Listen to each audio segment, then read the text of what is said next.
Good afternoon. How good and pleasant is it when God's people live together in unity? That was the scripture 17-year-old Martha Odom shared on social media just days ago, shortly before she lost her life in yesterday's shooting at the Mall of Louisiana. Let me repeat that one more time. How good and pleasant it is when God's people live together in unity. Amen. Martha's powerful words should do just that, unite this community. Yesterday we saw the worst and the best of Baton Rouge. Our community was affected by a senseless act of violence that resulted in the loss of a precious 17-year-old and the wounding of several others. But on our worst day, our heroes showed up with their best. Our Baton Rouge police officers and East Baton Rouge sheriff's officers ran into gunfire and risked their lives in the process of saving countless others. Overall, we saw the very best of our law enforcement officers, first responders, and emergency personnel.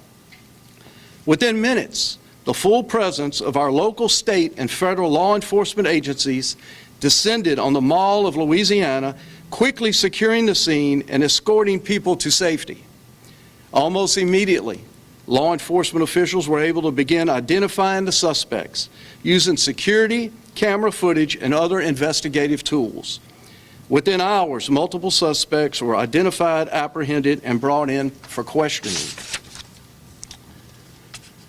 Today, we continue to pray for the victims and their families. I have reached out to several of the victims and families to offer my prayers and condolences. This morning, members of my staff spoke with officials of the Capital Area Human Services, which is working to coordinate mental health services among local partners to provide counseling and other mental health support for those who are affected by this tragedy. Also last night, I spoke to Mayor President Monique Boulay of Lafayette to express my sorrow for the young citizens of her city being victims of this senseless crime. I want to take this moment to reassure our citizens that we are working with officials of the Mall of Louisiana to dedicate the necessary resources to fully protect the patrons of the mall. We cannot let this incident take away from one of the most valuable assets of our community, and we'll do what is necessary to protect it. Events like this remind us of why it is so important to have a strong law enforcement presence. For too many years, our police department was underfunded, understaffed, and underappreciated. Just this week, the Metro Council approved the largest pay raise in the history of the Baton Rouge Police Department, which will now make them the highest paid in the state and allows us to grow BRPD's ranks. It is also important that we invest in our community efforts. My Office of Violence Prevention is working with data-driven approaches that have worked in cities around the country to reduce violence through education and workforce training, particularly with the youth in our community. Over time, these programs will lead to good results. But today, we are drawing a line in the sand. If you're engaged in nefarious activities, gang activities of any kind in Baton Rouge, we will find you, we will arrest you, and we will lock you up. You will no longer be allowed to terrorize the law-abiding citizens of this city and this parish, or anyone else in this jurisdiction. I have reached out to our state and federal partners who have made direct contact with senior leadership at the FBI and the Department of Justice. We're asking for any and all help we can get to help us protect the citizens of Baton Rouge, eradicate gangs, and any other nefarious people we have in this city. I want to ask the citizens one more thing before I turn it over. Do not stereotype or pigeonhole or profile all our young people. I spent my entire life ministering to young people as a coach and a teacher. 99% of our young people in Baton Rouge, whether they're black, white, red, blue, Baptist, Catholic, are law-abiding citizens, and they're just out there trying to make it and doing the right thing. So please, we don't need that judgment. We just need your prayers. And I want to end with this. It doesn't seem like it, by how things are written or things are said or what was done. Our officers, the sheriff, BRPD, all our partners, our violent crime, our homicide rate is nearing 20% down in East Baton Rouge Parish in the last 16 months. It just don't feel that way. But just one murder is one too many. Thank you and God bless.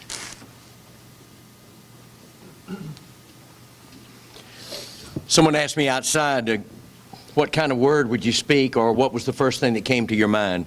And mine is brokenhearted. I think that represents the great citizenry of East Baton Rouge Parish and Baton Rouge and all this metro region. Anytime we lose someone, our hearts are broken. And we're here today not only to speak about what we're going to do, but also to remind our citizens that we cannot live under the bondage of brokenness and fear. We're here to pray for the families that have lost a dear loved one, and we're here today to say we're ready for that to end. I think all of us in this room would agree that we're ready for that to end on a permanent basis. And we're ready and willing to stand together as leaders. It's incumbent on leaders to step up in crisis. And you see leaders before you today. This morning I had an opportunity to make a direct phone call to our good friend, Speaker of the House, Mike Johnson. And as I spoke with Mike, and of course he was completely heavy-hearted, as you would expect him to be, super family man. And his pledge for Louisiana is unwavering, to make certain that we do whatever is necessary to put the full force of the federal government with us and with our leaders. So I salute the Speaker as he reminds us of the shooting in Shreveport and now here in Baton Rouge that Kash Patel and others in federal government are ready and willing to work with us and to make certain that we do everything that we possibly can to step forward. My second phone call was to the Mayor, Sid Edwards.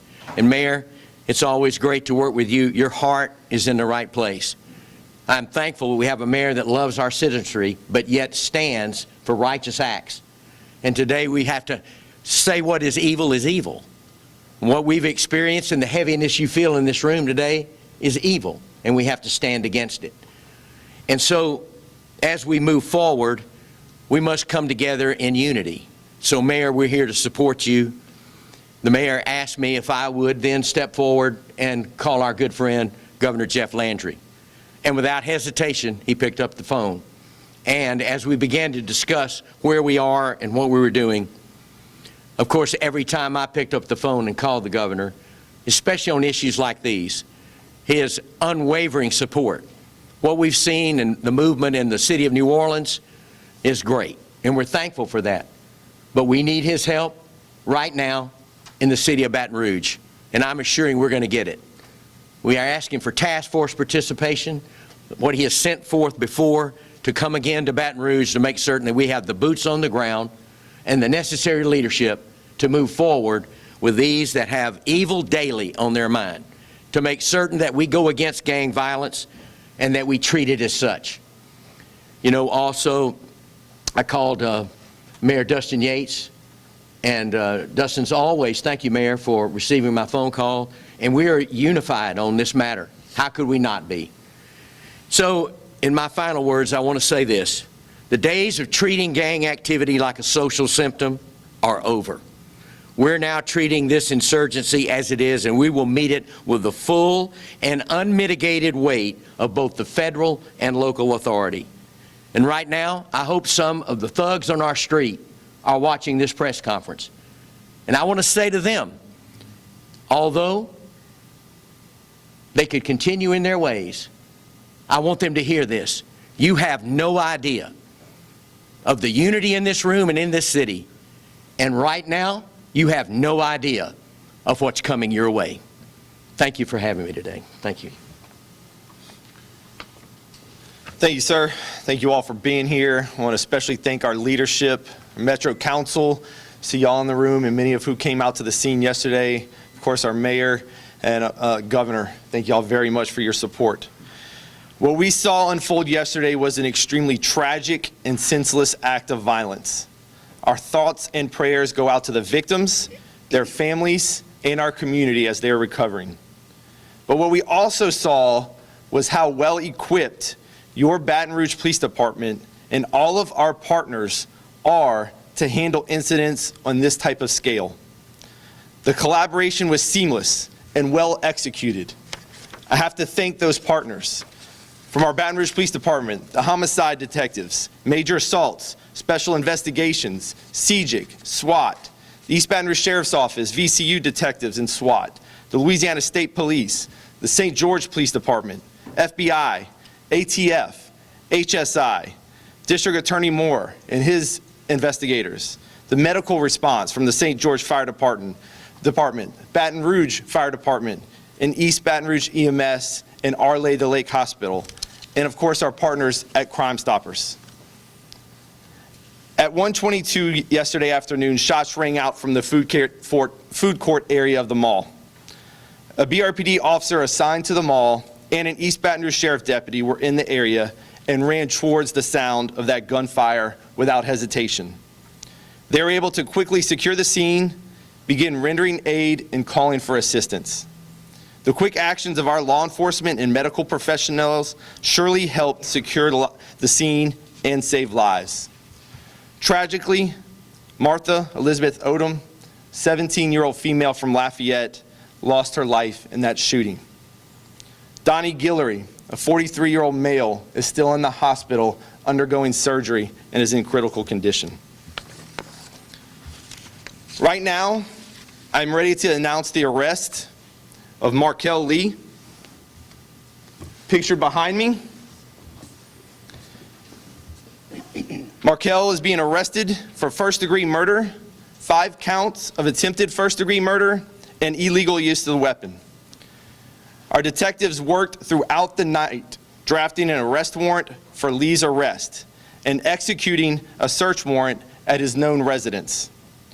Lee turned himself in to BRPD earlier today. We are now asking for the public's continued help in locating another suspect.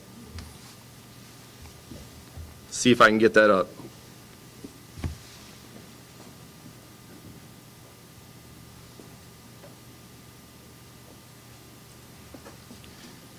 Suspect pictured here, who we will also release in a press release, is wanted in connection to the shooting. If you recognize this individual, please contact BRPD or Crime Stoppers at 344-STOP. You can remain anonymous. We have already received numerous tips since yesterday afternoon, and we continue to ask for those tips to come in. The other subjects that were reported that were detained yesterday have been released for now and are pending further investigation and more information until more arrests can be made. I want to turn it over to East Baton Rouge Sheriff Sid Gautreaux, whose team was instrumental in helping us, and I can't thank him enough. Sheriff? Thank you, Chief. Good evening. What I want to address is in this news conference is what's already been said, but it was the overwhelming, unwavering, and immediate response by all the first responders that he's made. I want to begin by recognizing the coordinated efforts of all responding agencies, including local, state, and federal partners, as well as the leadership present here today. Incidents like this require a uniform response, and what we saw was exactly that. Agencies working together seamlessly in one shared priority, protecting lives and restoring safety.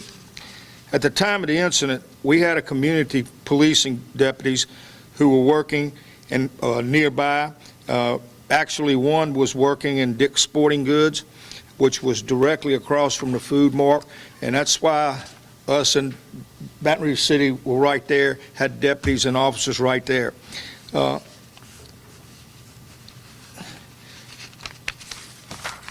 Without hesitation, these officers responding, deputies responding, they immediately moved towards the scene and were among the first to arrive. We also had a deputy patrolling nearby who responded within moments and joined that initial response. And I want to say too, and I've been told this by the ones that responded at first, from the very moment that incident took place, It wasn't just all of us being there to stop the shooting and help those that have been wounded, but there was actually patrons of that mall that was trying to administer first aid at that particular time, and there was also mall personnel as well. So a shout out to them, because they saw what was needed and they jumped into action as well. In addition, deputies assigned to our Industrial Properties Crime Unit and SCAT Unit, which is our street crime unit, were in the area and responded quickly and began assisting with securing the scene and supporting operations. Deputies from the Gardier Substation and Klein Peters Substation were also in the area and responded to assist. The quick response is also a reflection of how this area is structured. While most of the mall property is within the city, the anchor stores and their parking lots fall within our jurisdiction, the Sheriff's Office. Because of that, we maintain a presence in and around that area, and our deputies were in position to respond immediately. They did not wait for to be called. They heard, and they moved towards the danger. Within seconds, our personnel were on the ground, entering the area, rendering aid to the victims and assisting with evacuations. They didn't wait for direction. They saw and heard a threat, and they acted. That's what first responders do, and that's exactly what this community saw yesterday. Our deputies arrived. They encountered civilians and male employees, which I already said, who are already rendering aid and assistance. We are grateful, once again, I'll reiterate it, we were grateful for the courage and willingness to step up to help in a critical moment. As additional units arrived, East Baton Rouge Sheriff's Office deputies helped establish a perimeter and began coordinating efforts to secure the scene and protect the public. Our response included a wide range of divisions working together in real time. That included SWAT, air support, including our helicopter, and I will say that between us and the state police, we had constant aircraft up in the air to help secure the area and see what was going on in and around the mall. We also had our drones. We had several drones in the area at that time as well. SCAT, gang intelligence and enforcement, homicide, crime scene, uniform patrol, community policing, and multiple detective divisions, including property crimes, financial crimes, and others.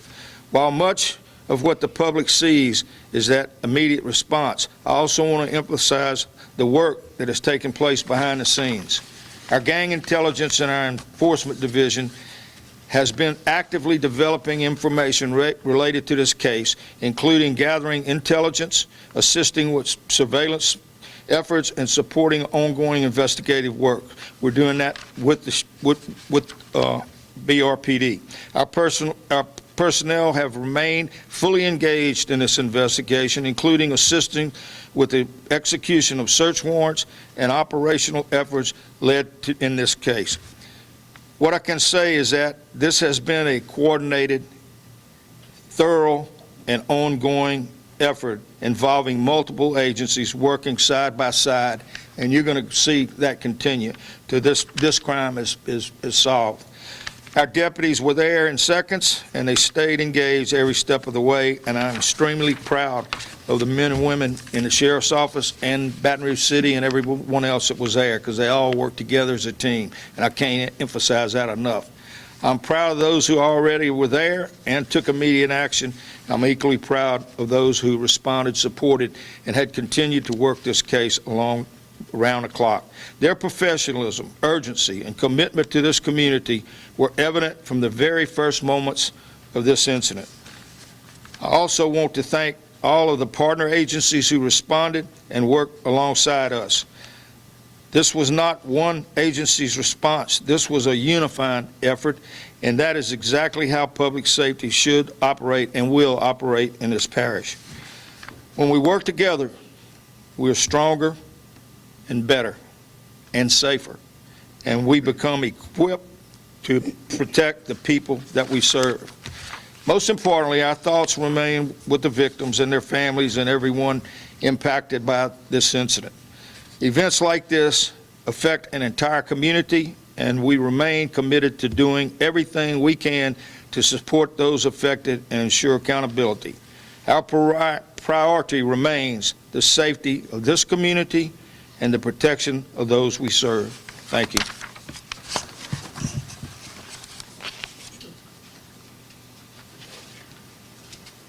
So, good evening. So, no parent should have to take their child away, whether they live here or not, or live somewhere else, in a black bag. I cannot imagine this family picking up their lovely child and bringing them home with due respect, with a procession, bringing them back to Lafayette, their hometown. I just can't imagine the feeling that a parent has to go through with that. No parent should bear that. No parent in Baton Rouge should bear that from any gun violence. This one surely is close because it happened yesterday, and it's close to home. It is different than others, but it is still violence, and it's one that we cannot stand for. My condolences to that family. Prayers go out to the family young man in the wheelchair who suffered some extremely serious injuries. He's recovering, having head surgery, probably will have more. Can't imagine what he is going through than the others that were affected, and those just all around that saw what happened in a mall where you're there to enjoy yourself on a spring day. So a few things I want to say. You wouldn't believe I have the opportunity to be the DA and to be around these men and women, but it's mainly the men and women that are behind your cameras that you're not seeing. It's the guys in uniform, it's the guys in the coats and the ties, it's the guys that work their tails off all day, all night, and you never see it. And it's from every agency. I don't care whether they're local, federal, state, district attorney. If you were here yesterday until 2 o'clock in the morning when the search warrants were going through, when you saw these men and women working their tails off to try to get to justice for these families and for the community, it makes you feel good during an extremely bad time. And I've had the fortune to see that happen time and time again. Baton Rouge is a unique place. We have our own problems, but I can tell you, as speaking with the governor for an hour earlier today, we have a completely different situation than in Orleans. Our teams, federal, state, local, you name it, all work together here. We do not have any issues that other places have across the country. That is not an issue for us. And I'm really proud of that effort. We have the honor of speaking for a child who lost her life because she can't speak anymore, and the district attorney is the one that gets to speak for that child who can't speak. I want to caution you, however, these men and women that are working this case, that is very difficult, very arduous, and very tough times right now. You have to give them time and the ability to work this case. It is going to take them a long time. Trust me, nobody wants to come forward and say what happened, to give information on another co-defendant. These officers have to work this case from the bottom up. They have to work it hard. They have to wait for phones. They have to wait for evidence. They have to wait for DNA. There's a lot they have to do. They do not want to get ahead of their evidence. So I'm asking you for their, for patience for them to be able to do their job.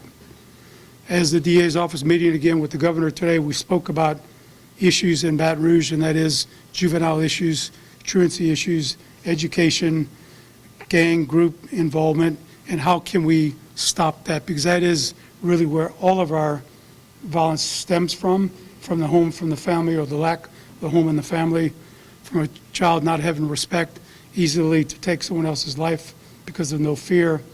We have to change a lot of things. Is there a way to do so? Yes. The mayor has started his initiative, or will start soon, the Group Violence Initiative.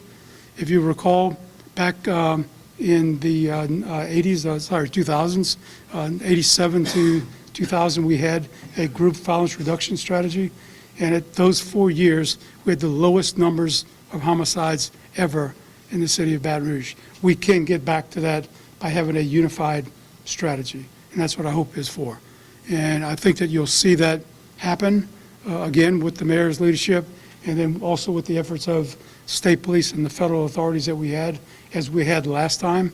And to me, that's what our goal should be, leaving here today, is not only continue to work on this case, to find not only probable cause, but to find proof beyond a reasonable doubt, to take care of this situation and make the public safe and let them know that they're safe, but also our challenge is to go on forward and to stop this from happening in the future as we have suffered enough loss. And Governor, thanks for your pledge and your promise to continue to help our office as we struggle through times with economic times, and we appreciate the effort that you're leading in the legislature in that regard, and that means a lot to us and will mean a lot to these cases in the future. Thank you very much. Well, good afternoon. I spoke today with FBI Director Kash Patel, with U.S. Attorney General Todd Blanche. I want to recognize U.S. Attorney Kirk Wall, who is here today from the Middle District, and Special Agent Charles Coger is here as well. And of course, all of the agencies that have been working on this case. You know, yesterday we witnessed a deeply troubling act of violence, and an act that seems to have been driven by what we have been plagued with, neighborhood gang disputes that seem to want to spill out in our public places, putting innocent people in danger and taking the life of an innocent young lady. So I want to be absolutely clear. This conduct is not going to be tolerated in this state. It is unacceptable.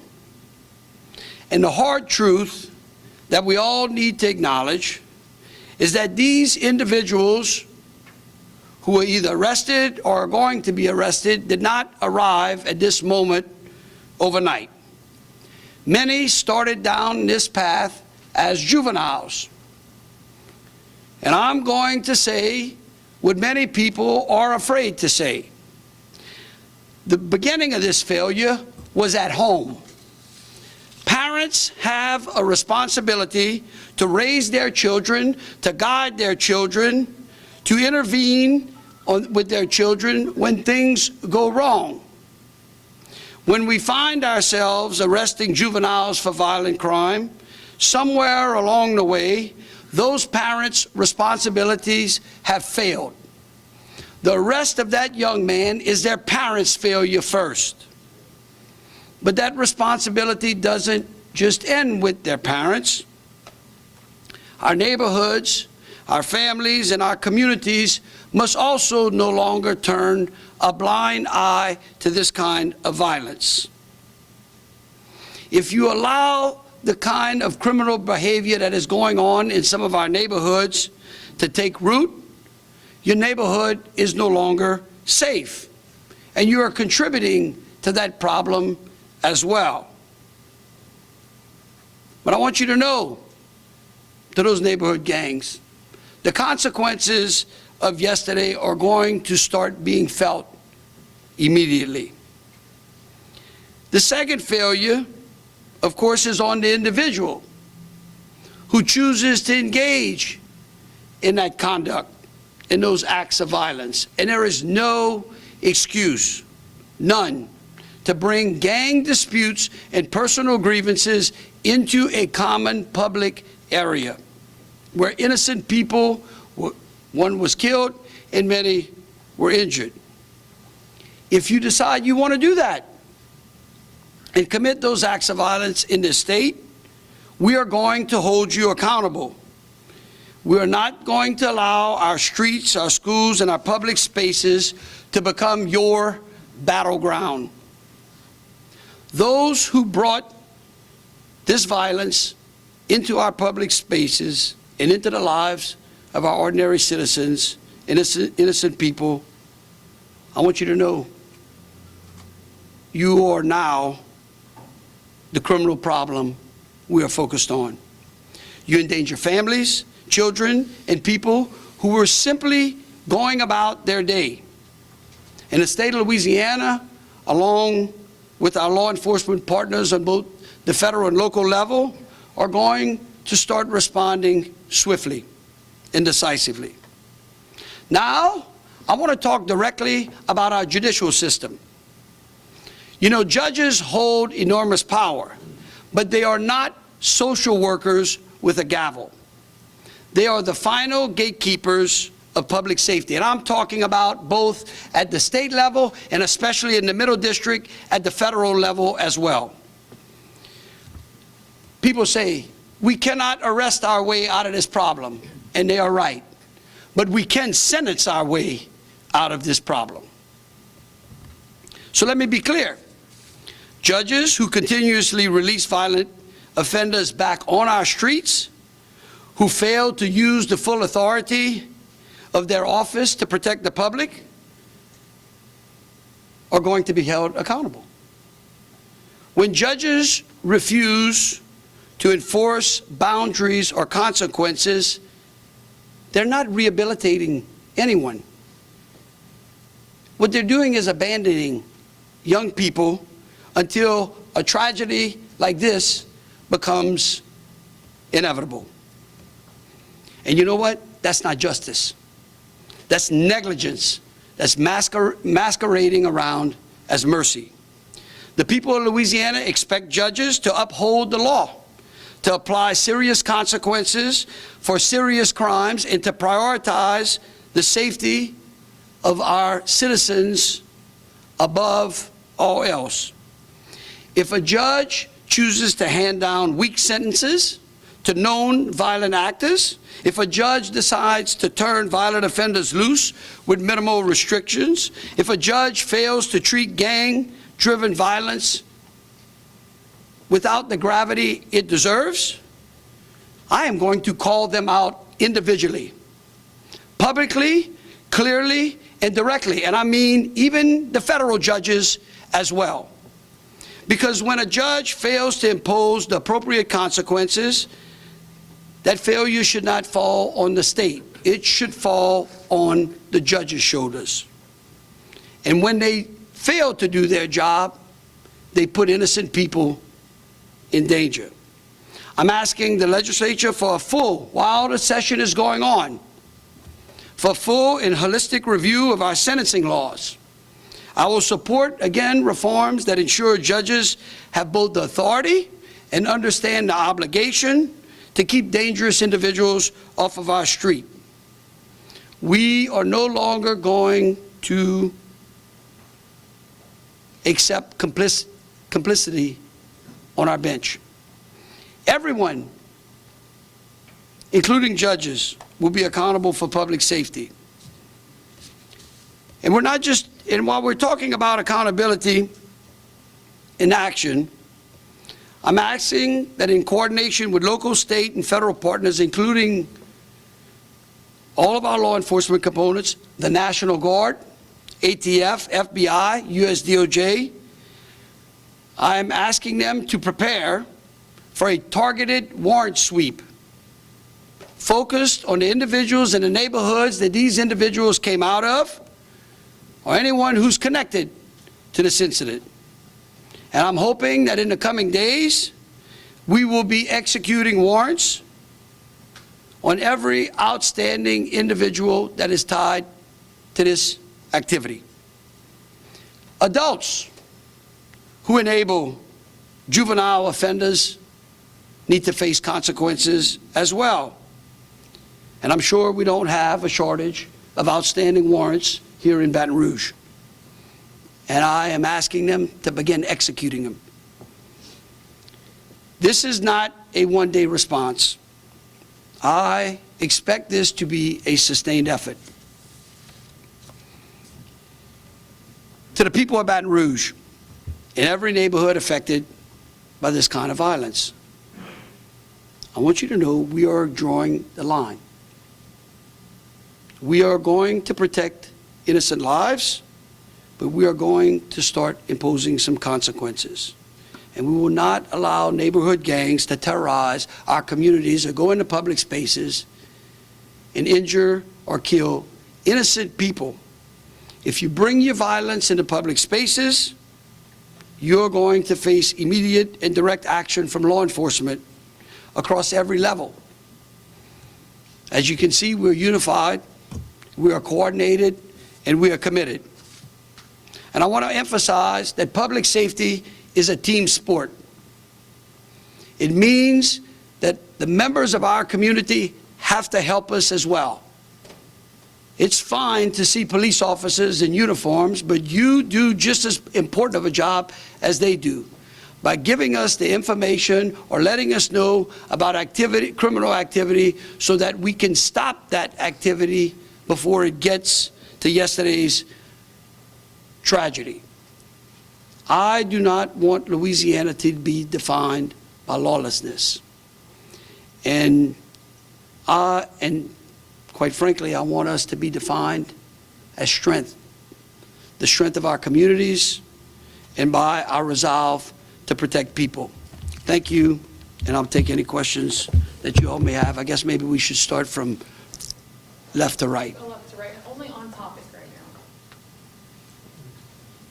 now. Governor, did Mr. Lee give any indication that, did he confess when he turned himself in? And also, what was his demeanor like? Yeah, so we're still early on in the investigation. He turned himself in with his attorney, and to my knowledge, did not really give any statements. Everything we got comes from exhaustive investigative efforts by our detectives, which led us to be able to draft an arrest warrant, which was signed by a judge to place him under arrest. And then let me remind everyone, this is an ongoing investigation. So a lot of the questions that I'm sure you'd like to ask and get answered will not be able to be answered because it is an ongoing investigation. The other thing too is, and I think Hilla spoke about that, is that these types of investigations are not solved, in today's digital world, like a TikTok video, right? Or like one episode of Law and Order. These are very complicated cases, and quite frankly, we want to give our law enforcement agencies the time necessary to put the case together so that the district attorney gets an arrest is one thing. The prosecution is what we're really after, okay? And in order to do that, we want them to have the time necessary, and I ask for the patience from the media and the public to give them that time so that they can put a case good enough for the district attorney to go into court and to hold those accountable for their actions. Governor, you talked also a lot about judicial reform. Do you believe that any judges potentially were lenient with the suspects, that either the one that turned himself in or the ones that are at large? Well, here's what I'd say. Y'all do a great job of investigating all kind of information, and the courthouse is full of data, okay, on judges. In fact, we're dealing with judges in New Orleans right now that just continuously let these people back out on the street. But Governor, specifically to this case. Listen, what I'm telling you is the continual action of that has led to this case. But yet no one is out there holding those judges accountable when they just continue to allow. It would not surprise me as the people who are involved in this, before it's all over, don't have an extremely lengthy rap sheet. We probably won't see all of the juvenile misconduct that occurred because we've hidden that from the general public. It's a debate that we had in the legislature last year. Governor, you're talking about judges and wanting to hold them accountable. As you know, here in Louisiana, it is against the law to have cameras in courtrooms. Do you support that happening, being changed in order to hold these judges accountable? I think there's plenty enough data, okay, in the judge's final decision. We don't need to turn our courtrooms into some media live circus. Y'all do your job and go to the courthouse. You know who those judges are. You see these folks working day and night arresting the same people. Y'all see the juvenile violence that goes on again and again. And yet over the last 5 years before I became governor, or 8 years while I was attorney general, I watched nothing but hug-a-thug policies in this state.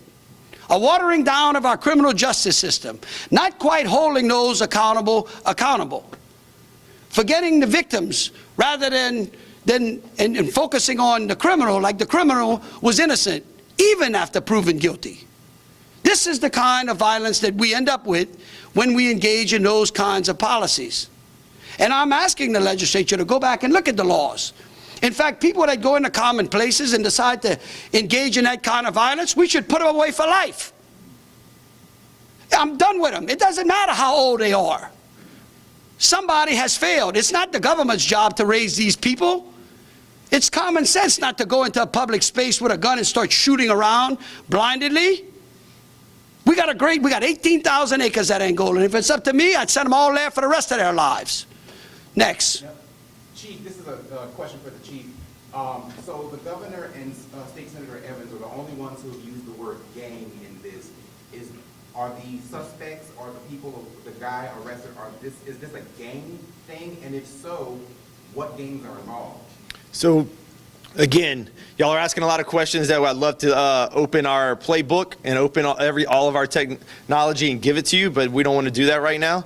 And what I can say is that this definitely probably has some ties to social media beefs, maybe gang-related stuff, but we're still at the beginning of this. We just arrested him today, and so we're going to keep giving over that information. But is it fair to say, because there was the mayor came out and said, do not pigeonhole or stereotype young people in our city, but the word gang is being used. Is that a fair assessment, or are you guys as officials, as leaders of the city and state, are you guys jumping the gun on labeling people who may be or may not be connected to this?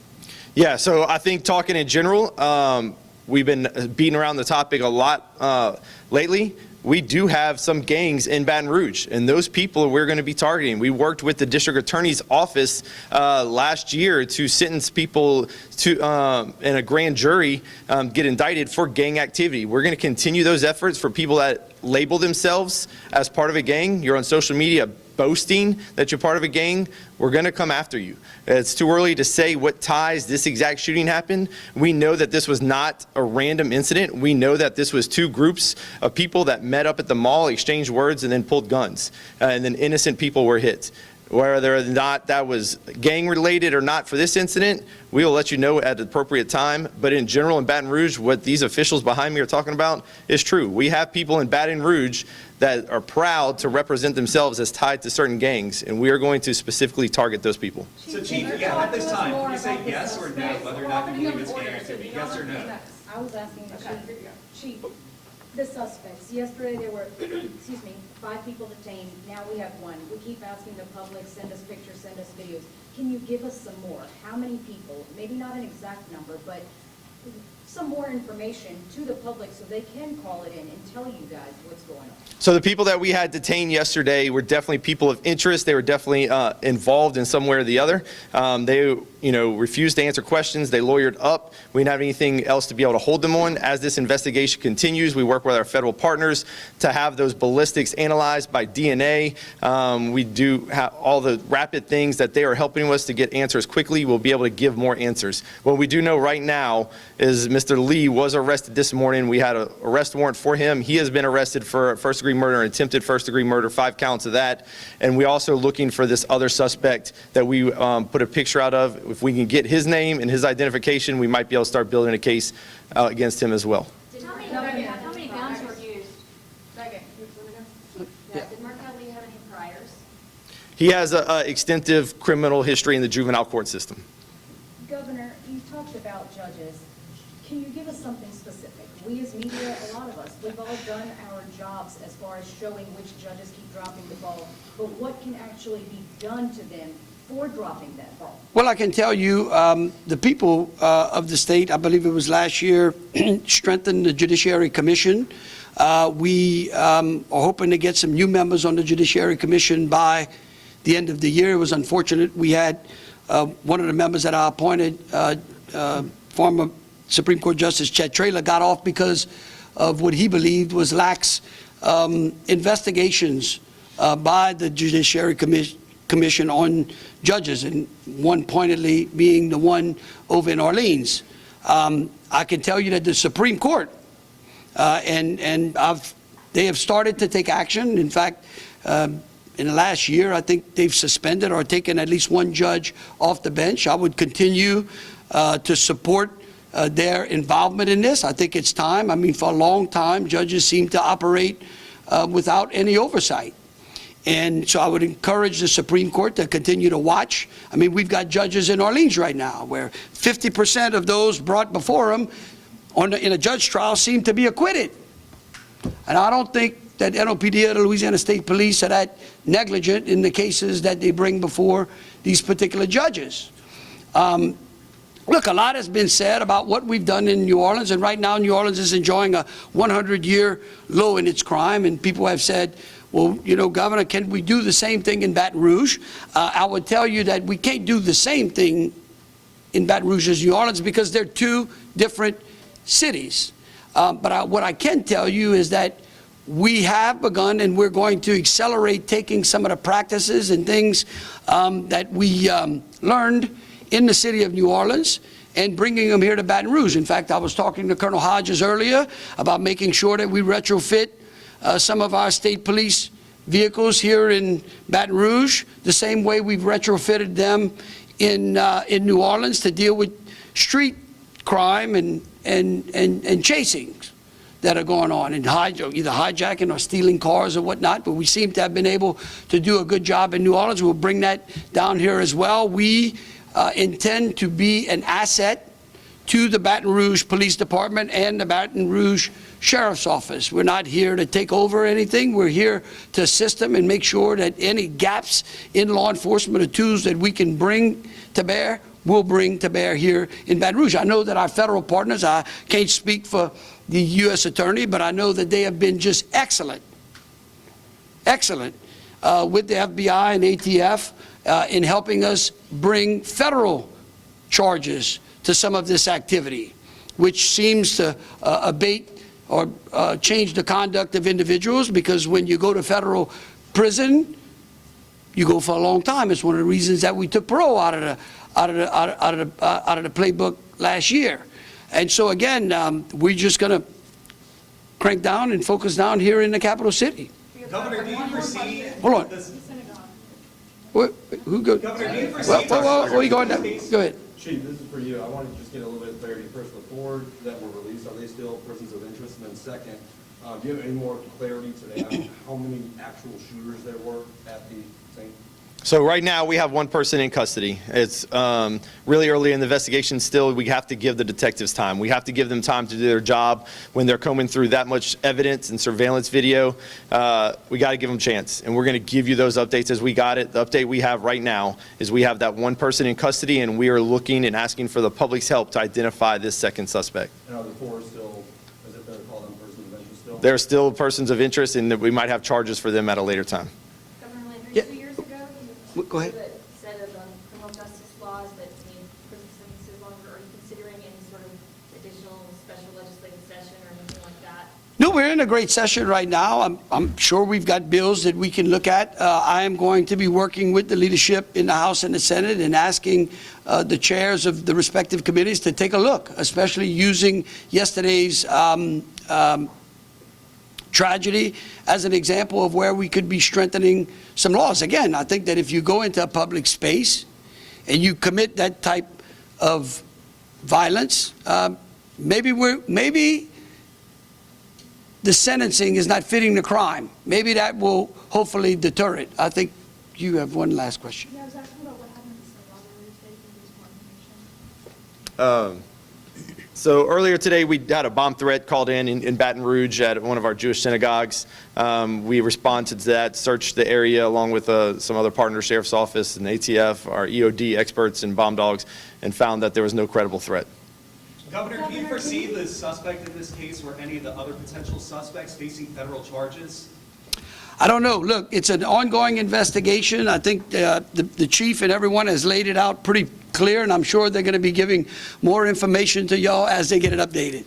Okay, thank you. Let's go.